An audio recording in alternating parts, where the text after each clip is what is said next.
यार अब तो हद हो चुकी है, मार्केट रोज गिर रहा है। 26,200 का लेवल टच करने के बाद मार्केट अब 23,000 के पास आ गया है, मतलब 3,000 पॉइंट से भी ज्यादा की गिरावट हो चुकी है। लेकिन ये सब हो क्यों रहा है, इसके पीछे रीजन क्या है?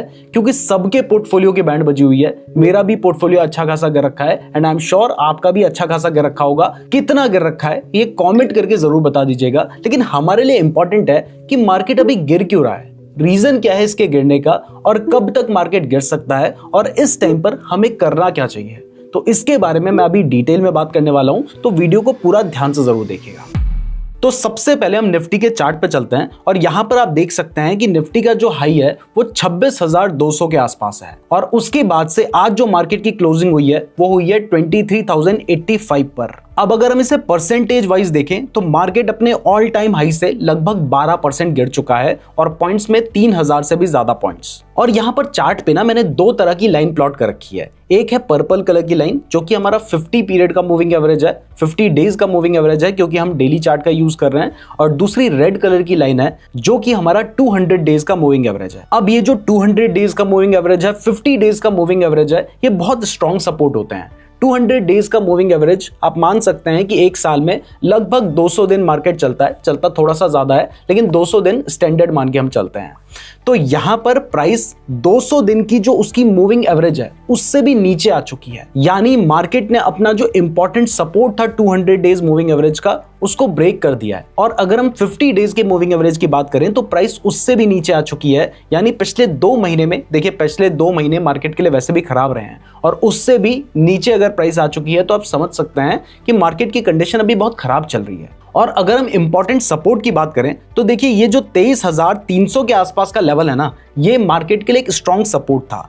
मार्केट ने जून में भी इस लेवल पे सपोर्ट लिया था, और इसके बाद नवंबर में भी मार्केट ने इस लेवल पे सपोर्ट लिया था, लेकिन अब तो इस लेवल को भी ब्रेक कर दिया है। तो अब इस सब के पीछे रीजन क्या है, चलिए इसके बारे में बात करते हैं। क्योंकि अब 23,000 का लेवल भी काफी इंपॉर्टेंट लेवल होता है, साइकोलॉजिकली भी ये लेवल इंपॉर्टेंट है, और अगर इस लेवल को भी मार्केट ब्रेक कर देता है तो उसके बाद मार्केट बहुत अच्छा नीचे जा सकता है, और इवन अच्छा खासा नीचे तो मार्केट आ ही रखा है। अगर मैं पिछले 1 साल की बात करूंगा तो यहां पर आपको दिखाई देगा कि मार्केट के जो रिटर्न्स हैं वो 5-6% के आसपास रह गए हैं। 1 साल पहले मार्केट 22,000 के पास था और अभी 23,000 के पास है। तो अब इन रीजंस को समझते हैं और उसके बाद हम बात करेंगे कि आगे आपको करना क्या चाहिए। तो सबसे पहले आज मार्केट गिरने का जो रीजन था वो ये था कि फ्राइडे के दिन यूएस का जॉब डेटा आया था।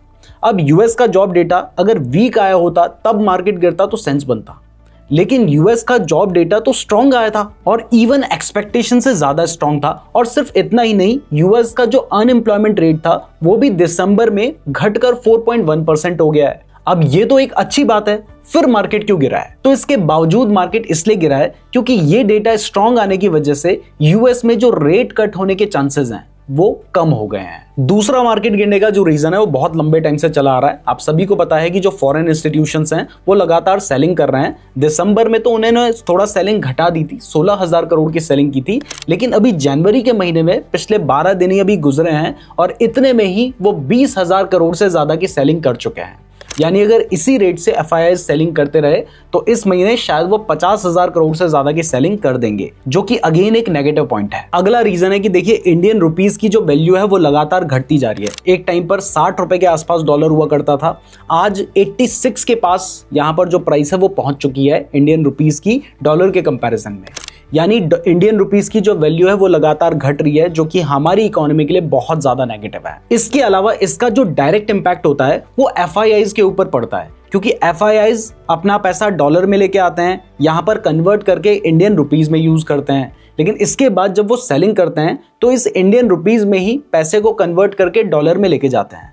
तो अगर इंडियन रुपीस की प्राइस मान लीजिए 85 होती तो यहाँ पर उन्होंने अगर 85,000 करोड़ दिए हैं तो वो 1,000 करोड़ डॉलर अपने साथ लेके जाएंगे। लेकिन अब जो प्राइस है वो 86 हो गई है, इंडियन रुपीस वीक हो गए हैं, तो यहां पर वो 86,000 करोड़ की सेलिंग करेंगे, तब जाके वो 1,000 करोड़ डॉलर लेके जाएंगे। तो क्योंकि इंडियन रुपीस की वैल्यू लगातार घट रही है, इस वजह से भी हमारे स्टॉक मार्केट के ऊपर नेगेटिव इंपैक्ट पड़ रहा है। इसके बाद देखिए अभी ये जो जनवरी का महीना होता है ये क्वार्टरली रिजल्ट्स का होता है, इसमें 3rd क्वार्टर के रिजल्ट्स आते हैं।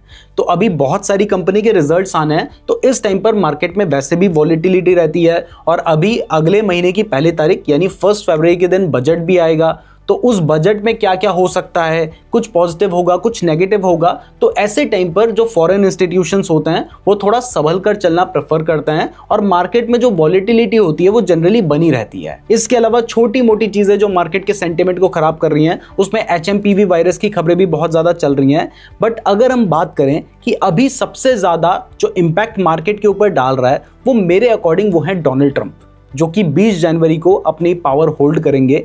बट अभी से वो ऐसे ऐसे बयान देने लग गए हैं जिसकी वजह से मार्केट का जो सेंटिमेंट है वो खराब हो रहा है, क्योंकि बहुत सारी बातें उन्होंने कनाडा के बारे में कही है, ग्रीनलैंड के बारे में कही है। बट इसके अलावा जैसे ही डोनाल्ड ट्रंप के हाथ में पावर आ जाएगी, माना जा रहा है कि वो रशिया के ऊपर बहुत ही सीरियस सैंक्शंस लगाएंगे और ये जो सीरियस सैंक्शंस होंगे वो स्पेशली उनके ऑयल के ऊपर होंगे। और आप सभी को पता है कि अमेरिका ने बहुत बार कहा है, लेकिन इसके बावजूद हमारी कंट्री रशिया से ऑयल इंपोर्ट कर रही है और हमें उस ऑयल के ऊपर अच्छा खासा डिस्काउंट भी मिल रहा है। तो ऐसे में अगर वो बहुत ज्यादा सीरियस सैंक्शंस लगाते हैं तो हो सकता है कि इंडिया को ऑयल इंपोर्ट करना बंद करना पड़े रशिया से और उन्हें महंगे में ऑयल बाय करना पड़े।